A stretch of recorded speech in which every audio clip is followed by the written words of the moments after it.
সবাইকে স্বাগত জানাচ্ছি মৌমাম্মি কিচেনের পক্ষ থেকে।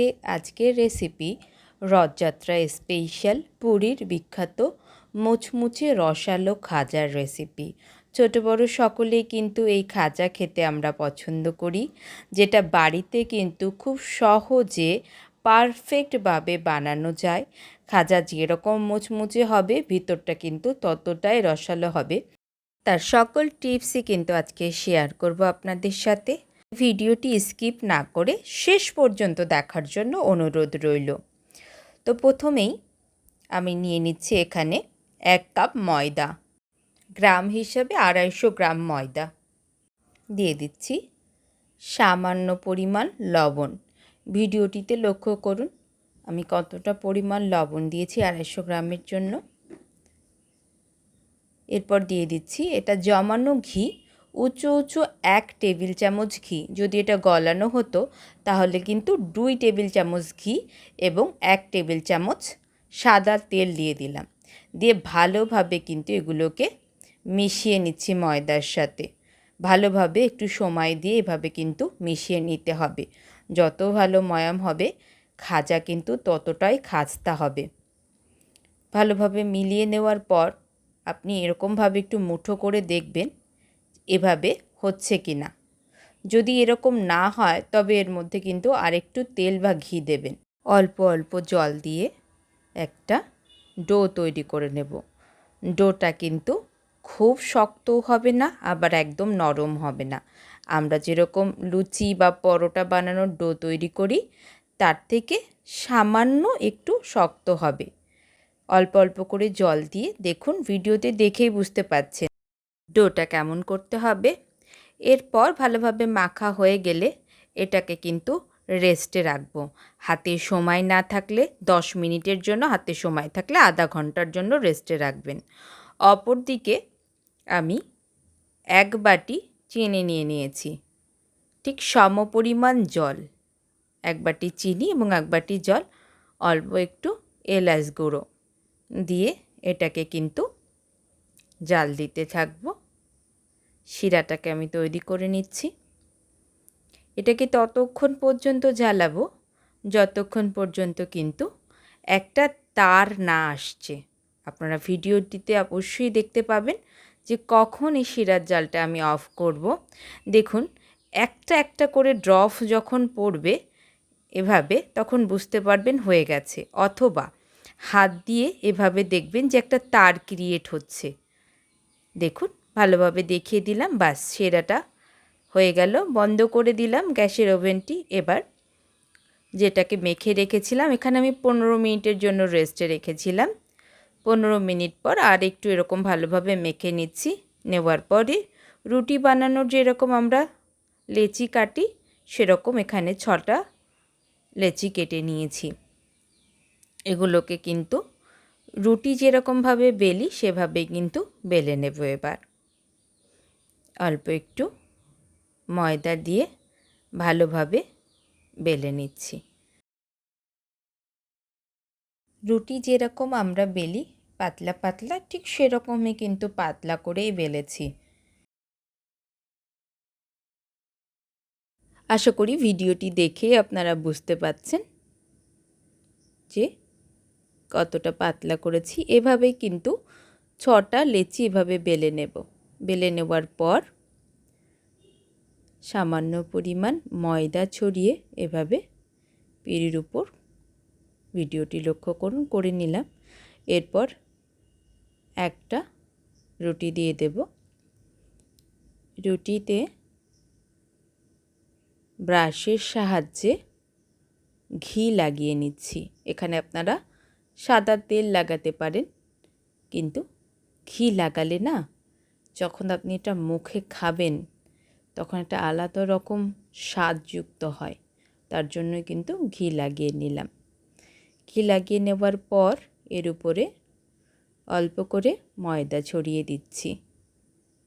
ছড়িয়ে হাতের সাহায্যে এভাবে আলতো হাতে ছাড়িয়ে দিচ্ছি। ভিডিওটি দেখে বুঝতে পাচ্ছেন। উপরে আরেকটা রুটি দিয়ে দিলাম, আবারও সামান্য পরিমাণ ঘি এভাবে কিন্তু ব্রাশ করে নিচ্ছি। তারপর সামান্য পরিমাণ ময়দা ছিটিয়ে আবারও আলতো হাতে এভাবে সারিয়ে লাগিয়ে দিচ্ছি। এরপর কিন্তু এইভাবে কিন্তু 6টা যে রুটি আমি বেলেছি প্রতিটাতে এভাবে করে নেব। ভিডিওটি লক্ষ্য করতে থাকুন।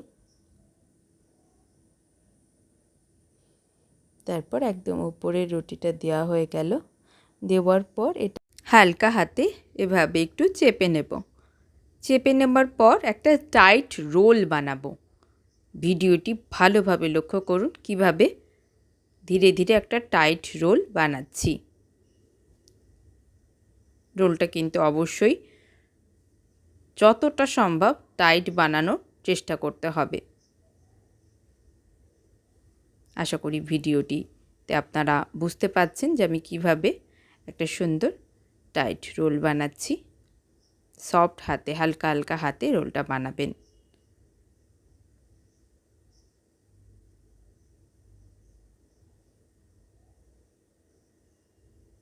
দেখুন, অনেক সময় হয় কি শেষের পাটটুকু অনেকে জল দিয়ে লাগায়, বাট দেখুন আমি এখানে কোনো ধরনের জল বা কিছু ব্যবহার করিনি। সুন্দরভাবে এভাবে যেভাবে করছি আমি বুঝিয়ে বলার কিছু নেই, ভিডিওটা আপনারা লক্ষ্য করলেই বুঝতে পারবেন। দেখুন কি সুন্দর জোড়াটা লেগে গেছে।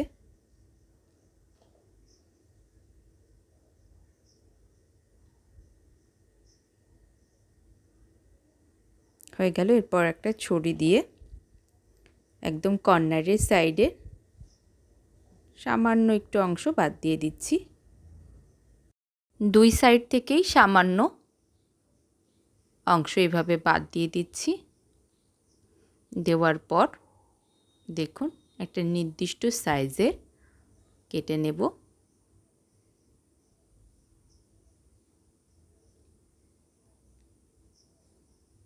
এভাবে করে কেটে নিচ্ছি।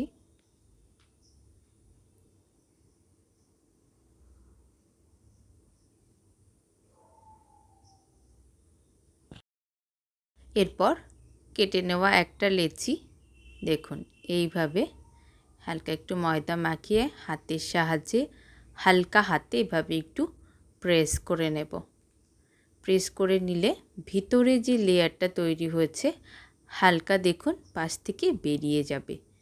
ভিডিওটি ভালোভাবে লক্ষ্য করুন। এভাবে প্রেস করে নিয়ে হালকা হাতে এভাবে, এখানে কিন্তু জোরে বেলবেন না, হালকা হাতে, তাহলে কিন্তু লেয়ারগুলো পরবর্তীতে ভালো বোঝা যাবে না। হালকা হাতে এভাবে বেলে নিতে হবে। এভাবে প্রতিটা লেচি দেখুন, আমি একটু ক্লোজলি দেখিয়ে দিচ্ছি যে এখান থেকেই বুঝতে পারছেন যে পুরো লেয়ারগুলো কিভাবে বোঝা যাচ্ছে। তো এইভাবেই প্রতিটা লেচি একটা একটা করে আমরা কিন্তু বেলে নেব। আরও একটা দেখিয়ে দিচ্ছি, হালকা হাতে করবেন, হালকা হাতে বেলবেন। আবারও বলছি দেখুন প্রতিটা লেয়ার পারফেক্ট ওয়েতে কিন্তু যখন তেলের ভিতরে দেব তখনই আপনারা দেখে বুঝতে পারবেন। তো আমি গ্যাসের চুলা অন করে তেল দিয়ে দিয়েছি। তেলটা কতটা গরম হবে এটা কিন্তু খুব ইম্পর্ট্যান্ট। তেলটা কিন্তু হালকা গরম হবে, বেশি গরম তেলে কিন্তু খাজা দিলে খাজা কিন্তু মুচমুচে হবে না। টেস্ট করার জন্য দিয়েছি, এই যে বুট বুট উঠছে, দেওয়ার সাথে সাথে ভেসে উঠবে, এতটা গরম তেল না, বুট বুট বুট বুট করছে, দেখতেই পাচ্ছেন, সময় নিচ্ছে। তো এমন সময় কিন্তু এই হালকা গরম তেলের ভিতরে খাজাগুলো দিয়ে দিচ্ছি। গ্যাসের ফ্লেমটা লোতে রাখবো, লোতে রেখেই কিন্তু খাজাগুলোকে ভাজব। কখনোই কিন্তু হাই ফ্লেমে ভাজলে খাজাগুলো খাস্তা হবে না। এইভাবে একটু সময় নিয়ে আপনাকে নাড়াতে হবে না, দেখবেন এটা একটা সময় নিজে থেকে উপরের দিকে এভাবে ভেসে আসবে।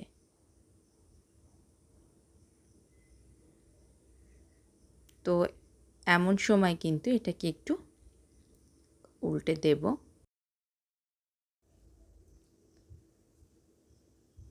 তো দেখুন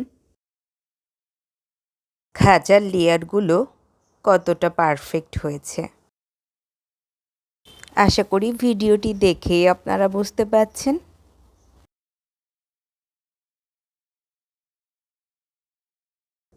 এভাবে একটু লাল লাল হওয়া পর্যন্ত এটাকে লো আঁচেই কিন্তু আমি ভেজে নিচ্ছি। মোটামুটি 6 থেকে 7 মিনিট কিন্তু এক একটা ব্যাস ভাজতে সময় লাগবে।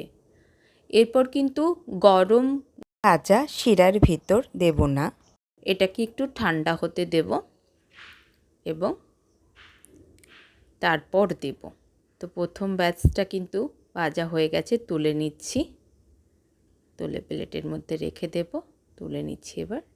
নেওয়ার পর সেকেন্ড ব্যাচের ভাজাগুলোকে ভাজতে দিয়ে দিচ্ছি।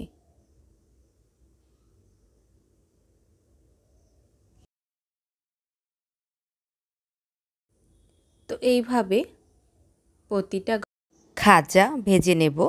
সেমভাবে ভেজে নেবার পর এতক্ষণে কিন্তু আমাদের সেই জাল করে রাখা শিরাটা সেটা কিন্তু ঠান্ডা হয়ে গেছে। ঠান্ডা শিরাতে কিন্তু হালকা হালকা গরম খাজাগুলো দিতে হবে।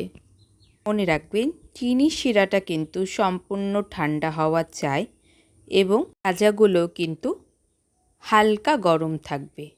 একদম কড়াই থেকে তুলেই কিন্তু আপনারা দিয়ে দেবেন না চিনি শিরাতে। এভাবে একটা একটা করে চিনি শিরাতে আপনারা খাজা এভাবে করতে পারেন। চামচের সাহায্যে আমি যেভাবে করছি তাহলে ভিতর পর্যন্ত কিন্তু শিরা গিয়ে পৌঁছাবে। এরকম অবস্থায় 20 সেকেন্ড মতো রাখার পর আমি এটাকে কিন্তু তুলে নিয়ে অন্য প্লেটে করে দিচ্ছি। এরপরে এক একটা করেও আপনারা খাজা শিরার মধ্যে করতে পারেন অথবা একসাথে দুটো তিনটেও দিতে পারেন। একইভাবে প্রতিটা খাজায় কিন্তু আমি শিরার মধ্যে এভাবে ভিজিয়ে নেব। আরও একটা দেখিয়ে দিচ্ছি। এভাবে ছিটিয়ে ছিটিয়ে দেওয়াটা কিন্তু খুবই জরুরি। প্রতিটা ভাজে ভাজে কিন্তু তাহলে শিরা গিয়ে পৌঁছাবে। একটা খাজা ভেঙেও আপনাদেরকে দেখিয়ে দিচ্ছি। আগে একটু ক্লোজ থেকে দেখিয়ে দিই। দেখুন কতটা পারফেক্ট হয়েছে। রস ভিতর অবধি পৌঁছে গেছে।